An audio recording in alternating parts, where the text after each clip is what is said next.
Today I want to talk to you about creating lesson plans for effective instruction. In other words, I'm going to teach you here how to put together one teaching session, maybe one classroom hour, one classroom period, maybe one Sunday school class, or if you teach a Bible study, I'm going to show you how can you put a wonderful hour of Bible study together. Back in 1986, when I was still in high school, we had an amazing history teacher. He happened to be a classmate of my father. His name was C.K. John. I still remember in 10th standard we had 3 divisions, in other words 3 different classes made up of nearly 40 students in each class, and for all these 3 divisions he taught history. On that particular day that I just remember so vividly, he was teaching about population explosion, especially in India. So I think it was probably the second hour that morning. He first taught division number A, and it was just loud laughs and all we can hear. And then the next hour came, it was division number 2 or B, same thing. You can, many times throughout the hour, you will hear the students just laughing and enjoying, and he was teaching. And during interval time, this is all these 2 classmates or batchmates talked about how amazing, how funny, how memorable that class hour was. Then came our turn in the afternoon. It was so good. I can verbatim to this day remember some of his sentences. It was that good. He, in a very humorous way, but in a very real and touching way, presented the content to us, and nearly after 30 years I can still remember. Throughout my education, I've been blessed with some amazing teachers. I can remember a church history teacher by the name of Jeffrey Bingham, and some of his lectures were amazing. It will just grab you and just force you to sit down, and he will start, and then you hear the bell. Is it already over? It's that capturing teaching. And I can go through a few more names here. But in hindsight, in looking back, I realize all these teachers, they had lesson plan. In other words, they knew exactly what they wanted to do in the class. They came prepared and they delivered beautifully. And they created amazing lectures that for me, I remember it to this day. So how can we put together one session, one teaching session, one class hour? How can we create lesson plans for effective instruction? I am proposing a 6-step easy process for us to remember. 6 steps. Number 1, the first step is determine the unit of instruction. In other words, you want to decide what am I teaching on that day. The second step is you need to develop some lesson objectives. In other words, you need to make sure, now that I know what I want to teach, as a result of teaching this content, what do I want my students to be able to do? So you develop some objectives there. Then you start thinking, okay, I know what I want to teach. I know at the end of my instruction what my students ought to do, they ought to know. Then you think, what is the best way I can take this content and transfer to my students? That has to do with teaching method. So how do I take this and how do I transfer this information to my students? Number 4, you need to create an introduction. And this is probably, you have done it many times, so it's not going to be that difficult. So the question that you ask is how can I invite my students, my audience's undivided attention to this topic, to what I am doing in the classroom on that day. Number 5, step number 5 is construct evaluative questions. So you have decided, you have established some objectives, you have determined what is the best way to transfer this content, you have created just an amazing introduction, so you have them hooked. Now you have taught them. Now you want to make sure, did they get it? Did they understand it? In other words, how can I test to see if my students have understood the content? That has to do with assessment. Finally, you build appropriate conclusion. You bring the class session to an appropriate end. Now, let's take some time to go step by step to find out how can you put an amazing teaching session together. So the first thing you do is you determine the unit of instruction. In other words, you decide what am I teaching today. That's going to help you to determine the unit of instruction. In order to determine the unit of instruction, I have a 2-step process that you need to follow. These are so easy for you to do. 2-step process. Number 1 is what I call topic selection. In other words, you select the topic for that day. Let's say you are teaching in a Bible college setting, you are teaching an entire course. Maybe you are teaching the book of Matthew, maybe you are teaching eschatology, maybe you are teaching homiletics, whatever it is, or maybe as a Sunday school teacher you are teaching through the life of Christ or through a book. So what you do here is this: you take that course, whatever it is, and you break it into smaller units. So you are not teaching an entire course, you are not teaching eschatology every single day. You have broken that down to smaller, meaningful units. You know, this is like all of us eat at least minimum 3 meals a day. You know, for us here in India, perhaps a plate full of rice and some side dishes, maybe some pickle is there, some vegetables are there, maybe some fish, maybe some beef, some chicken and some dal curry, whatever it is. You know, we don't take the whole plate and swallow it, right? That's not how we eat.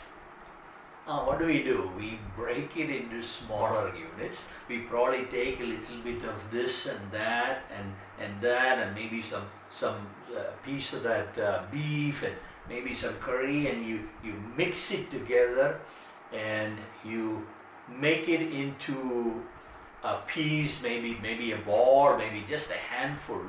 So every bite becomes so tasty, so satisfying, so good. I mean, you take that in and it just is so tasty. And see, that's what you're doing here. You're taking an entire course and you're breaking it down to chewable meaningful, exciting, smaller units.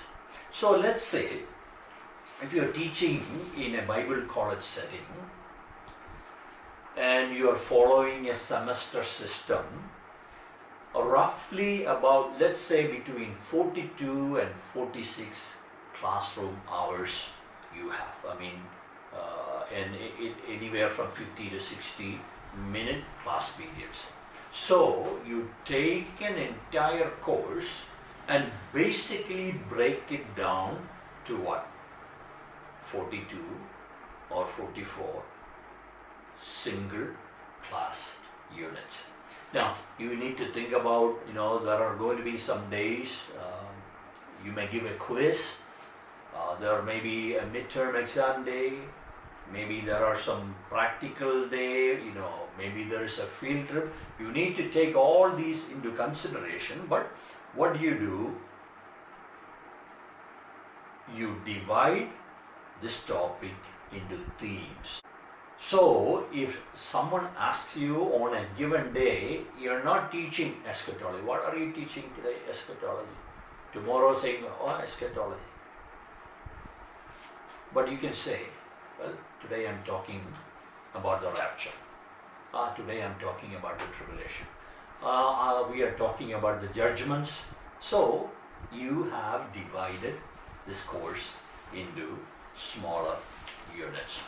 So take some time and break it down to meaningful units. You may need to put together a course schedule together. So every day is accounted for today.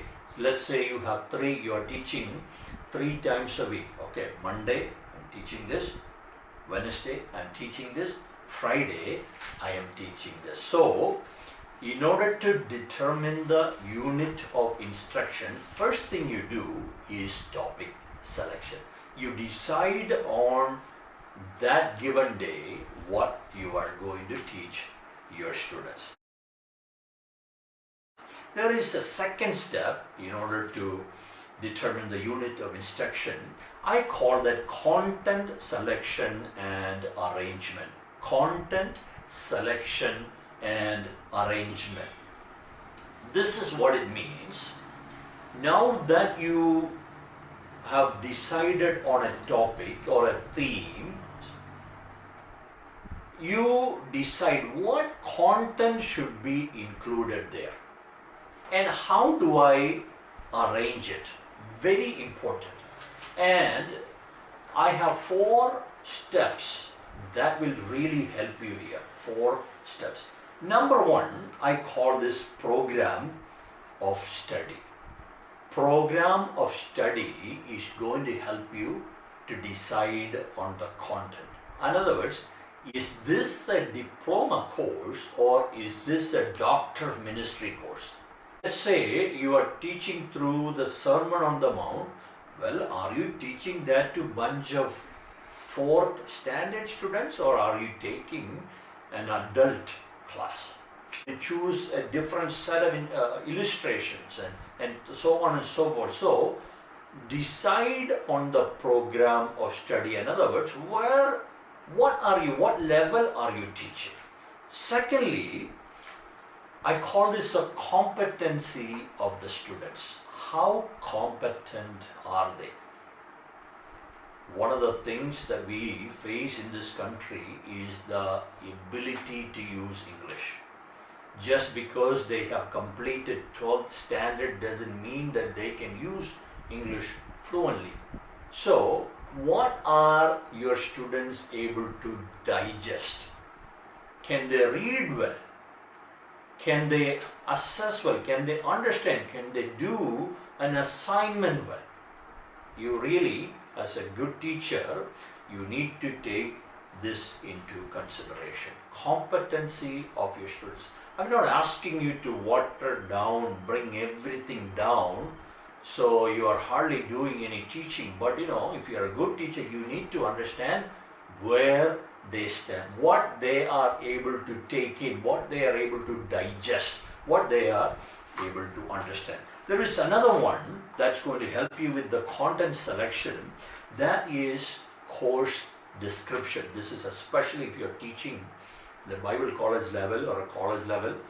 Usually the institution will provide you with a course description. This is something the college they have put together, and in maybe 3 to 5 sentences they have told you, or they are going to tell you, the limits of this course.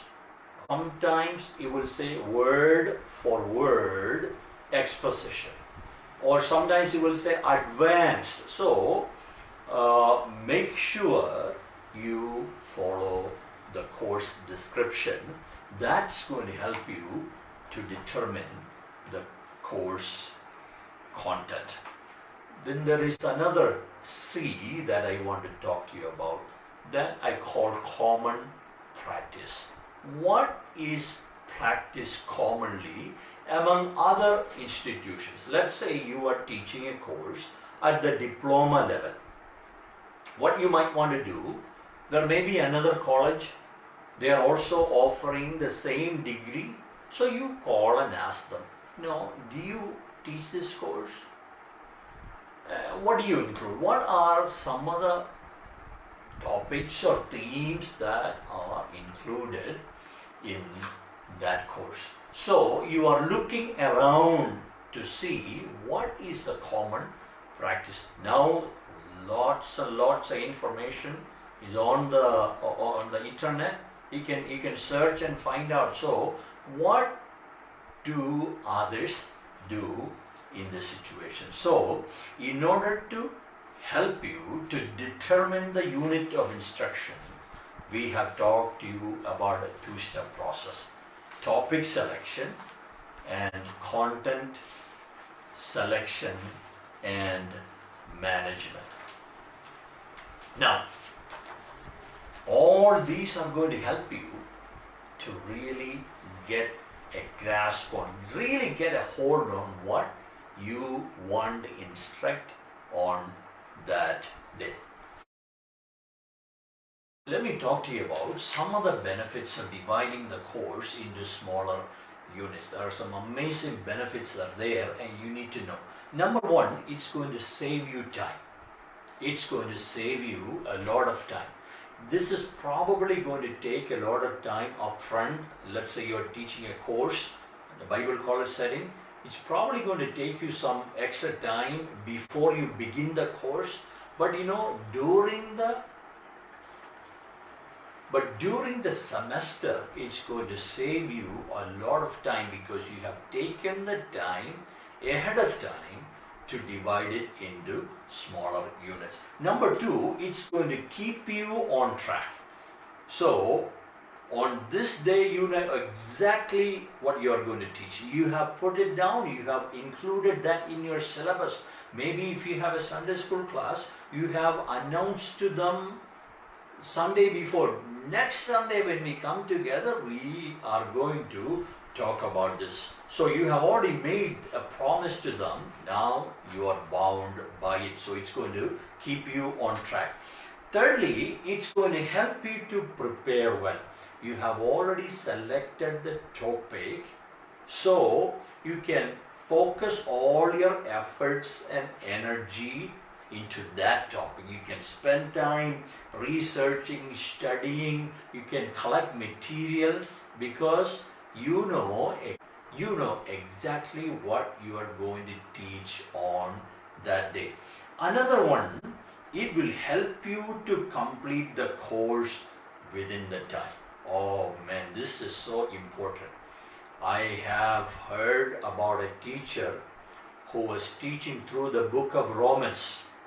So an entire semester, by the time the semester ended, he was still in chapter 2. Chapter 2. See, that's mismanagement of time. So you have taken the time before the course even started, before you started classroom instruction, you have broken it down to smaller units. So each day there is progress, there is improvement. You are moving to the completion of the course. So if you divide your course into smaller units, it's going to help you to finish the course on time. Nowadays, I mean, there is nothing like, you take a course and when you finish, man, only halfway through, not even halfway through, that can be very disappointing to the students. There is another one. It's going to offer a fresh look into the subject every single time. A fresh look. In other words, as I said before, every day when you come to the class, you are not just teaching apologetics. You have taken the time to divide into smaller units, different themes and topics and everything. Let's say you are teaching through the book of Revelation. So today we are going to talk about the bold judgments. Or tomorrow you have the battle of Armageddon, or maybe the millennium, maybe the new heavens and the new earth. So see, instead of eschatology every day, it's going to offer a fresh look into the subject every single time. These are some of the amazing benefits of dividing the course into smaller units. So, what did we learn in this session? The first step to creating an amazing, memorable, long-lasting lesson plan is by determining the unit of instruction. 2 steps we have talked about. Number 1 is topic selection. Secondly, content selection and management. This is something you can do so easily.